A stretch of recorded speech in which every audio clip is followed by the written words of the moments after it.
Hey yop les gars, yop tout le monde, on se retrouve pour une nouvelle vidéo sur Stephen. Sur cette vidéo, qu'est-ce que je vais faire? Je vais tout simplement vous expliquer ma tactique sur Stephen, ma technique pour l'instant avec la baisse du Solana, du GST et du GMT. Alors, tout simplement, au début, ce qu'il y a à comprendre, c'est que le GST est une crypto illimitée. Donc, tu peux en avoir c'est pas une crypto qui peut s'épuiser. Alors que le GMT, lui, c'est une crypto limitée. Donc, ce qui veut dire qu'il y en a un certain nombre et il y en aura plus d'autres. Et le Solana, je crois que c'est illimité. Mais j'en suis pas sûr, donc ça, vous n'êtes pas obligé de l'écouter. Alors, du coup, ma technique avec la baisse du GMT, du GST et du Solana, je vais vous l'expliquer après vous avoir montré maintenant le prix du Solana, le prix du GMT et le prix du GST. Le GMT est actuellement en hausse parce que il est à 0,96 euros. Donc c'est centimes quoi. Ça vaut 96 centimes. Et pourquoi je dis qu'il est en hausse? Ah bah regardez, les chiffres viennent de changer. Pourquoi je dis qu'il est en hausse? Parce que il a bien descendu comme vous pouvez le voir. Hein. Il était à 0,85 centimes ce matin, enfin il y a 24 heures. Donc pour moi, ce qui est le plus conseillé, c'est de prendre tous ces GST et de les convertir en GMT dès qu'on a fini de level up jusqu'au niveau qu'on veut atteindre quoi.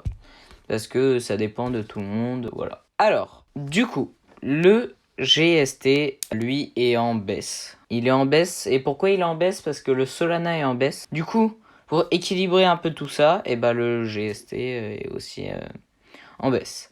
Donc voilà, le GST vaut actuellement 0,62 centimes, ce qui est pas énorme. Regardez par rapport à il y a un an, le maximum c'était 8,41, donc c'est pas vraiment beaucoup. Regardez il y a un mois, c'était 4,78 le maximum, donc c'est vraiment pas beaucoup.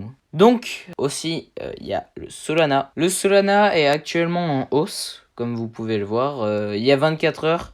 Il était à 35 euros, il est remonté à 41,15. Le maximum, c'est 41,37 là pour l'instant. Juste pour vous rappeler qu'il y a un mois, il était à 76 euros. Donc il a bien baissé, Et il y a un an, le maximum, c'était 242 euros. Et du coup, maintenant, je vais passer au moment où je vais vous expliquer le jeu. Enfin, j'appelle ça un jeu, mais voilà. Et puis après, je vous expliquerai ma tactique sur Stephen. Donc du coup, Stephen, c'est une application qui permet de marcher et en même temps de gagner de l'argent. Comment ça marche? Tout simplement, au départ, on n'a pas de chaussures, faut l'acheter nous-mêmes. Donc, il y a actuellement 4 catégories de chaussures. Il y a Walker. Walker, c'est des chaussures qui marchent. Jogger, c'est marche vite. Runner, c'est courir. Et trainer, ça va de 1 à 20 km/h, donc c'est tout, tu peux tout faire. Quelle est la chose la plus importante à regarder quand tu vas acheter une chaussure? On va prendre un exemple, la première chaussure. Là, cette chaussure, je vais vous expliquer pourquoi elle n'est pas bonne à prendre. Enfin, elle coûte pas cher, on est d'accord? Elle coûte pas très cher, enfin c'est la moins chère quoi du marché. Mais pourquoi elle n'est pas bonne à prendre? Tout simplement, parce que regardez-moi l'efficience. L'efficiency, c'est ce qui permet de rapporter les GST quand tu marches. Donc là, 1,7, c'est vraiment pas beaucoup. 1,7 sur 10, c'est rien. Par contre, la deuxième chose qu'il faut regarder quand tu t'achètes une chaussure, c'est la résilience. Pourquoi la résilience? Parce que la résilience, c'est ça. C'est l'usure de la chaussure. C'est là le 83 sur 100. Plus tu marches, plus ta chaussure s'use. Et bien sûr, il faut la réparer en GST. Vaut mieux avoir beaucoup de résilience, enfin beaucoup plus d'efficience, mais il vaut mieux avoir aussi de la résilience parce que qu'est-ce que ça fait? Bah ça permet de moins user ta chaussure et donc de moins dépenser d'argent pour réparer ta chaussure. Déjà, je vais vous montrer la base de ma chaussure. Regardez, j'ai pris une chaussure qui avait le plus d'efficience. Bon, elle avait quand même beaucoup de résilience, mais j'ai favorisé l'efficience. Ce que je vous conseille, c'est quand vous recherchez une chaussure, vous regardez d'abord l'efficience. Bon, là, ce trait vert, c'est parce qu'elle est level 5, cette chaussure. Donc, ils ont mis des points pour l'efficience. Ce que je vous conseille, c'est quand vous voulez acheter une chaussure, donc moi, ce que j'ai fait, c'est Walker, common. Parce que uncommon, rare et tout, ça coûte bien cher. Bon, si vous avez les moyens de le faire, faites-le. Mais voilà. Vous mettez level 0, mint 0. Pourquoi? Parce que mint, en gros, mint, c'est quand deux chaussures s'accouplent, on va dire. Et du coup, ça fait un bébé chaussure. Donc, t'as 3 chaussures, quoi. Confirmé. Et vous verrez qu'elle coûte un peu plus cher. Et du coup, là, vous recherchez la chaussure avec beaucoup d'efficience et beaucoup de résilience. Voilà. Donc là, on peut voir qu'elle a pas mal d'efficience. Pas beaucoup de résilience, mais le principal, c'est l'efficience. Je pense que vous avez à peu près compris le but. Enfin, ouais, voilà, comment choisir une chaussure. Maintenant, je vais vous expliquer les énergies. Donc, le 1 sur 2 que vous voyez là. En gros, les énergies, c'est ce qui permet de marcher en gagnant de l'argent. Là, j'ai 1 sur 2 d'énergie. Donc, je peux marcher, on va dire 2 sur 2 d'énergie, c'est marcher 10 minutes.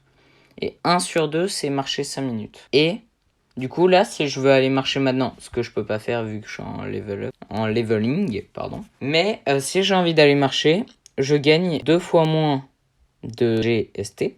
Donc tu peux marcher quand tu veux tant que tu as 0,5 d'énergie, parce que si tu as 0, bah tu peux pas marcher et bah ça sert à rien. Maintenant je vais vous expliquer un peu ma technique pendant que le GST et le GMT se sont écroulés, quoi. Ce que j'ai fait, c'est de maxer un maximum mes levels. Donc regardez, j'ai un maximum d'efficience, enfin j'ai beaucoup d'efficience, un peu de résilience, parce que je préfère favoriser l'efficience, quand même, ce qui te permet de gagner un maximum de GST. Là, j'ai fait quelque chose que peut-être il ne fallait pas faire. Enfin, pour moi, avant, ça ne valait pas le coup quand le GST valait 5.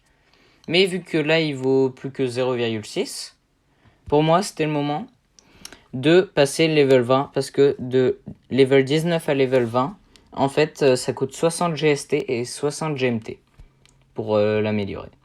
Donc, ma technique, c'est de level up un maximum ma chaussure pour qu'elle soit un maximum maxée. Pour si un jour le GMT et le GST d'un seul coup remontent beaucoup, bah là ça me fera gagner beaucoup plus que si j'étais resté level 19. Donc voilà ma technique. Et une fois que je suis passé level 30, pour moi ce qui maintenant est le mieux à faire, c'est de transformer mes GST en GMT. Pourquoi? Parce que comme je vous l'ai expliqué avant, le GST est une crypto illimitée, alors que le GMT, non. Donc, ça veut dire que le GMT, bah, vu qu'il est limité, il y en a un nombre et il n'y en aura pas plus. Pour moi, ce qui est mieux à faire, c'est que, vu que tout le monde commence à dépenser du GMT, du GMT, du GMT, au bout d'un moment, il n'y en aura plus beaucoup. Et quand il n'y en a plus beaucoup, qu'est-ce qui se passe? Ça devient plus cher. Et quand ça devient plus cher, bah tu le revends plus cher, bien sûr. Donc voilà, pour moi, ça c'est ma technique. Voilà, j'espère que ma vidéo vous aura plu.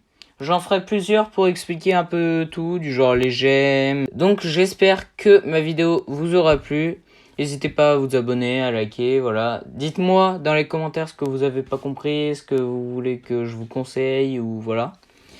Et voilà, j'espère que la vidéo vous aura aidé. Et vas-y, ciao!